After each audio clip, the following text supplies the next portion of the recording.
Franchement, je pensais avoir tout vu. Je pensais sincèrement avoir atteint le sommet de l'absurde avec certaines listes africaines récentes, ces sélections brouillons qu'on essaie de nous vendre. Mais là, la Côte d'Ivoire vient de réussir un exploit monumental. Faire pire que le Cameroun dans ses heures les plus sombres, pire que tout ce qu'on pouvait imaginer dans nos cauchemars les plus fous.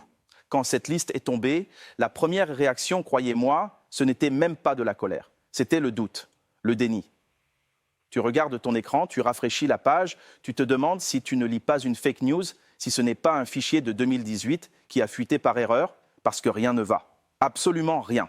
C'est le chaos total. On nous sort des joueurs qui n'ont plus mis un pied en sélection depuis 2, parfois 3 ans, des noms qu'on avait rangés dans l'album souvenir, des profils qu'on pensait définitivement sortis du projet sportif. Et à l'inverse, il y a des absences qui vous sautent au visage, des absences tellement évidentes, tellement illogiques qu'elles en deviennent assourdissantes, violentes même. Et évidemment, un nom, un seul, cristallise toute cette folie, Nicolas Pepe. Mais attention, avant même de parler football, avant même de parler terrain, performance ou tactique, il faut qu'on s'arrête 1 minute sur un épisode qui a dépassé toutes les limites de la décence ces derniers jours. Parce que ce qui s'est passé autour de Nicolas Pepe, ce n'est plus du sport, c'est de l'hystérie. Pepe a chambré.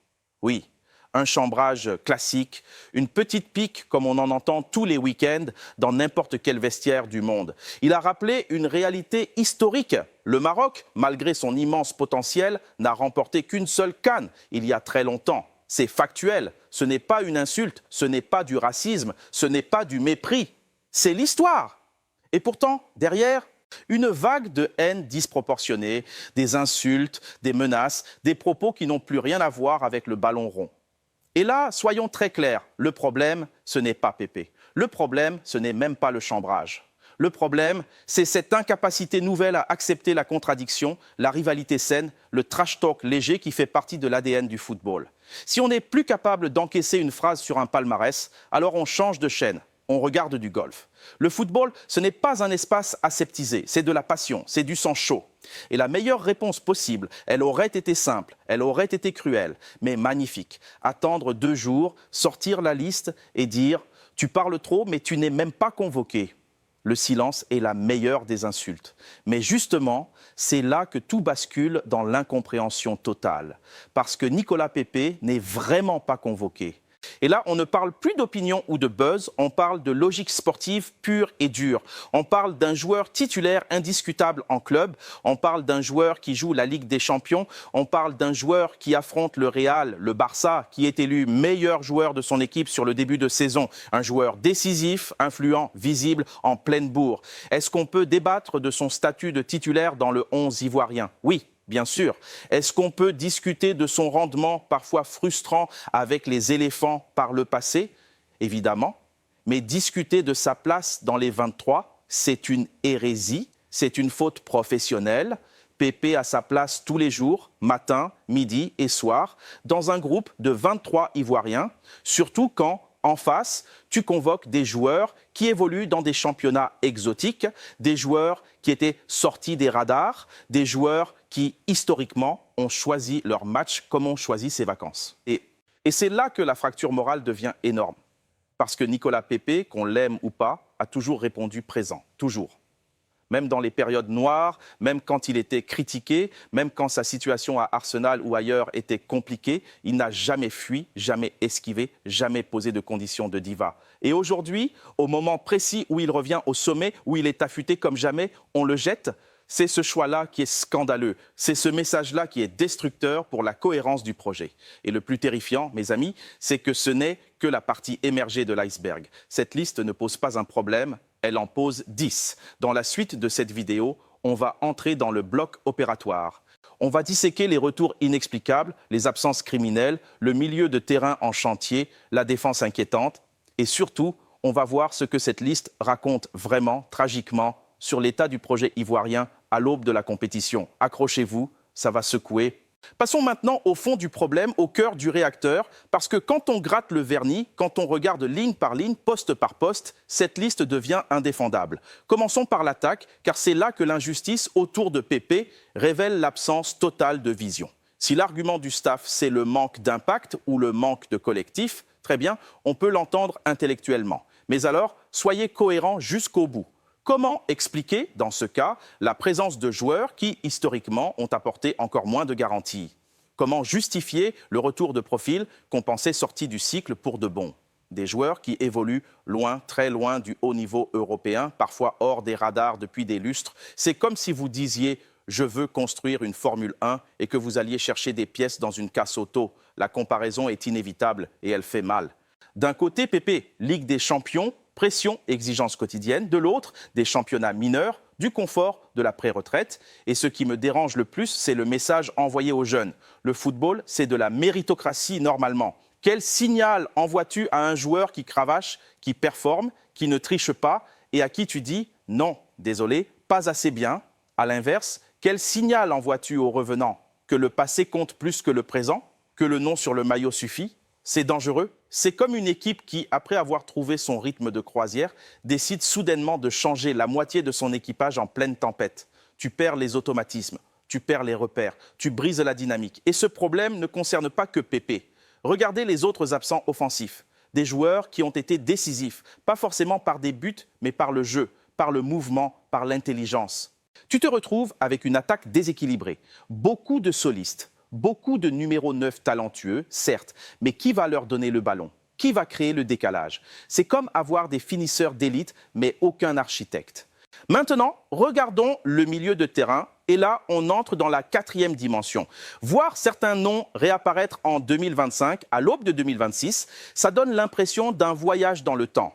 Des joueurs respectables, immense respect pour leur carrière. Ils ont écrit l'histoire, oui. Mais le football de 2025 ne pardonne pas. Le milieu, aujourd'hui, c'est le moteur, c'est les poumons, c'est l'intensité, c'est la capacité à répéter les courses à haute intensité pendant 90 minutes. Quand tu convoques des profils qui n'ont plus ce volume de jeu, plus cette caisse physique, tu prends un risque suicidaire. Surtout sur une CAN, une compétition courte, violente, où on joue tous les 3 jours sous 35 degrés. Et là encore, la question lancinante revient. Pourquoi maintenant ? Si l'objectif était d'intégrer ces vétérans, il fallait le faire il y a 6 mois. Il fallait préparer le terrain. Là, à quelques semaines du coup d'envoi, ça ressemble à du bricolage, à de la panique. Et la défense ? Elle ne rassure pas davantage. Certains retours font sourire jaune. Des joueurs associés à des naufrages récents, des profils qui ont perdu leur explosivité, leur lucidité. Dans une CAN où la moindre erreur défensive se paye cash, ces choix peuvent coûter la qualification. Le plus inquiétant, c'est l'absence de fil conducteur. Une liste, ce n'est pas une addition de talents comme sur FIFA, c'est une vision, c'est une chimie. Ici, on ne voit rien. On a l'impression d'une sélection faite à l'ancienne, au copinage, au statut, sans tenir compte de la vérité du terrain actuel. Alors oui, la Côte d'Ivoire reste la Côte d'Ivoire. Les éléphants sont immortels. On les a vus revenir de l'enfer à domicile. On les a vus surprendre quand tout le monde les enterrait. Mais cette fois, le sentiment est différent. C'est plus lourd. Dans la suite, on va voir concrètement ce que ça va donner sur le terrain. Comment cette équipe peut-elle fonctionner malgré ce handicap? Quels scénarios miracles peuvent encore sauver ce groupe? Et surtout, quels signaux vitaux il faudra observer dès les 10 premières minutes pour savoir si le patient ivoirien est vivant ou déjà condamné? Maintenant, on va parler terrain, concrètement. Parce qu'au-delà des polémiques de vestiaire, le football finit toujours par poser la même question brutale. Comment tu joues et avec qui tu gagnes? Avec cette sélection, la Côte d'Ivoire s'avance avec un paradoxe monstrueux. D'un côté, une force de frappe nucléaire, des individualités capables de plier un match sur un exploit. De l'autre, un collectif en papier mâché, fragile, peu huilé. Le premier point à surveiller, le baromètre absolu, ce sera l'intensité. Pas l'envie, non, l'intensité physique. Est-ce que le bloc monte ensemble? Est-ce que le pressing est coordonné? Ou est-ce que chacun court dans son coin? Si le rythme baisse, si les lignes s'étirent sur 50 mètres, cette équipe va se faire ouvrir en deux. Des attaquants isolés devant qui attendent le ballon, une défense exposée au contre. C'est le scénario classique de l'élimination des gros en Afrique. Autre élément clé, la gestion des temps faibles. La Côte d'Ivoire a cette fâcheuse habitude de dominer, puis de disparaître, d'avoir des trous d'air mentaux. Avec des joueurs qui manquent de repères récents, ces trous d'air peuvent devenir des gouffres. Si vous voyez dès le début des ballons perdus bêtement, des ailiers obligés de dribbler 3 joueurs pour exister, c'est le code rouge. À l'inverse, s'il y a une lueur d'espoir, elle viendra de la connexion instinctive entre les talents. Si les appels se croisent, si les déviations trouvent preneur, et parce que oui, ne soyons pas aveugles, cette équipe peut gagner des matchs, pas par maîtrise, pas par domination tactique, mais par la foudre. Un duel gagné, une frappe de 30 mètres, un exploit. C'est pour ça qu'il ne faut jamais, au grand jamais, enterrer la Côte d'Ivoire. Elle sait survivre dans le chaos. Mais survivre, ce n'est pas construire un titre. Et c'est là que les supporters font souvent 3 erreurs de lecture. Première erreur, croire que l'expérience suffit. Faux. L'expérience sans les jambes, c'est juste du retard à l'allumage. Deuxième erreur, penser que les automatismes vont venir tout seuls. Non, ça se travaille à l'entraînement et le temps manque cruellement. Troisième erreur, réduire l'absence de Pépé et des autres à de simples choix techniques. Non, ces choix racontent une histoire politique, une hiérarchie, peut-être même une fracture interne qu'on ne voit pas encore. Alors, comment aller loin? Il n'y a pas 36 solutions. Soit les leaders offensifs prennent le pouvoir, font un putsch sur le terrain et portent l'équipe, soit le staff arrive à simplifier le jeu à l'extrême. On bétonne derrière et on laisse les artistes faire devant. Mais le scénario noir existe. Un premier match raté, la pression qui devient irrespirable, le public qui gronde et une équipe qui explose en plein vol. Pour le supporter, averti que tu es, voici le mode d'emploi pour les prochains jours. Ne regarde pas le ballon, regarde ce qu'il se passe autour, observe qui parle, qui replacement ses potes, qui gueule quand ça ne va pas. Ce sont ces leaders de l'ombre qui tiendront la baraque. Regarde les 15 premières minutes. La Côte d'Ivoire a besoin de se sentir forte tout de suite. Si elle marque tôt, elle devient un rouleau compresseur. Si elle doute, elle devient fébrile. Et surtout, ne te laisse pas aveugler par le résultat brut. Une victoire 1-0 arrachée à la 90e peut masquer un néant collectif absolu. Un point essentiel pour finir, le football, ce n'est pas la guerre civile, ce n'est pas la haine. Les débats sont légitimes, la colère est saine, mais restons dignes. Le foot africain mérite mieux que nos insultes. Il mérite de l'analyse, de la hauteur. Rien n'est écrit. C'est la magie de la CAN. Si tu veux qu'on continue à décortiquer tout ça sans langue de bois, si tu veux la vérité nue, abonne-toi maintenant, active la cloche et dis-moi en commentaire, selon toi, quel est le plus gros scandale de cette liste, Pépé ou un autre? Je veux savoir. Restez branchés parce que le choc Côte d'Ivoire, Cameroun qui arrive, ça ne sera pas un match, ce sera un jugement dernier. Dans la suite, on va aller encore plus loin avec un regard clinique. On va se poser les questions qui fâchent. Pourquoi la Côte d'Ivoire est-elle éternellement dans ce cycle renouveau, nostalgie? Pourquoi n'assume-t-elle jamais de tourner la page?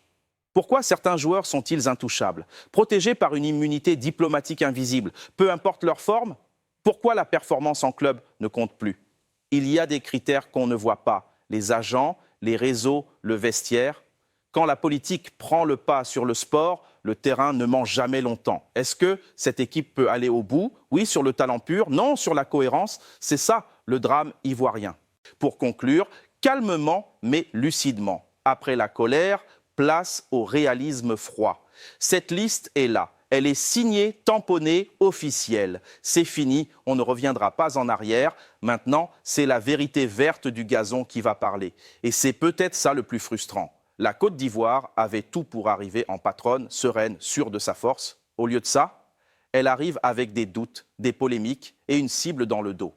Le sélectionneur a joué sa tête sur ce coup de poker. S'il gagne, c'est un génie visionnaire. S'il se plante, ce sera l'un des plus grands fiascos de l'histoire du foot ivoirien. Il n'y aura pas de juste milieu. Il devra convaincre vite, très vite, éteindre l'incendie par le jeu. Sinon, la CAN va être un long chemin de croix. Mais attention, ne jamais insulter l'avenir. Un match peut tout changer. Une étincelle peut tout embraser. La Côte d'Ivoire a ce truc en plus, cette magie irrationnelle.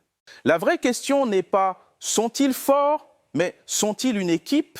Réponse dans quelques jours. D'ici là, on observe, on analyse, on affûte nos arguments. Si tu as aimé cette vidéo, partage-la à tous tes potes ivoiriens, camerounais, sénégalais, qu'on lance le débat. Dis-moi en commentaire, erreur historique ou coup de génie incompris. À très vite les frères, la CAN ne fait que commencer.